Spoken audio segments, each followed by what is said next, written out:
मेरे किसान भाइयों और बहनों नमस्कार। आज मैं आपसे दिल की बात करने आया हूं। यह बात केवल आंकड़ों की नहीं है, यह बात उस भरोसे की है जो सरकार और किसान के बीच बना है। हम जो योजना लेकर आए हैं वह किसी एक साल या किसी एक बार की योजना नहीं है। यह हर साल चलने वाली योजना है, जिसमें साल में 3 बार सीधे किसान के खाते में पैसा भेजा जाता है।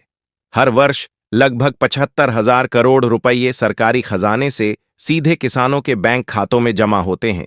सोचिए, 10 साल में यह राशि कितनी बनती है? पूरे 7 लाख करोड़ रुपए।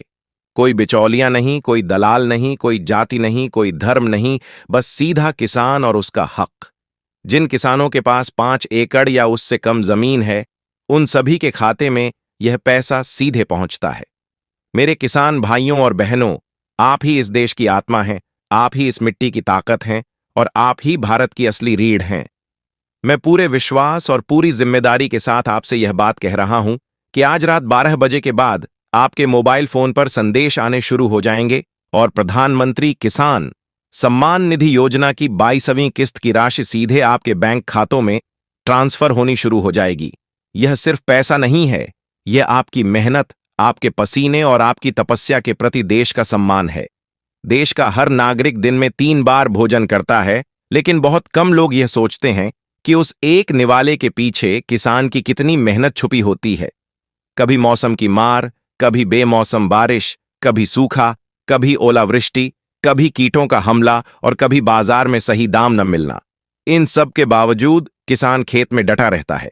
इसी सोच के साथ सरकार ने तय किया कि किसान को केवल वादे नहीं, बल्कि सीधी मदद दी जाएगी और वह मदद सीधे उसके खाते में पहुंचेगी। प्रधानमंत्री किसान सम्मान निधि योजना इसी सोच का नतीजा है। इस योजना के तहत मिलने वाली राशि से किसान बीज, खाद, दवा, सिंचाई और खेती से जुड़े जरूरी खर्च पूरे कर सके, यही उद्देश्य है। 22वीं किस्त ऐसे समय दी जा रही है जब फसल की तैयारी, कटाई और अगली बुवाई को लेकर किसानों को पैसों की सबसे ज्यादा जरूरत होती है। सरकार चाहती है कि पैसा समय पर पहुंचे ताकि किसान को किसी के सामने हाथ न फैलाना पड़े। मैं यह भी जानता हूं कि सम्मान निधि के अलावा किसानों के सामने कर्ज की समस्या भी बड़ी है। कई किसान मजबूरी में कर्ज लेते हैं और प्राकृतिक आपदाओं या फसल खराब होने से उसे चुका नहीं पाते। कर्ज माफी को लेकर अभी कोई अंतिम फैसला नहीं हुआ है।